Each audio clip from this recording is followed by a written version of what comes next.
My tripod just completely broke. And as a YouTuber, this is my worst nightmare. I don't have a backup, and I have to film a massive video today.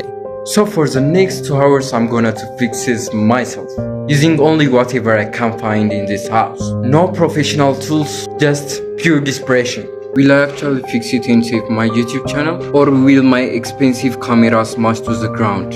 Let's find out.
If this makeshift tripod fails, my camera is completely gone.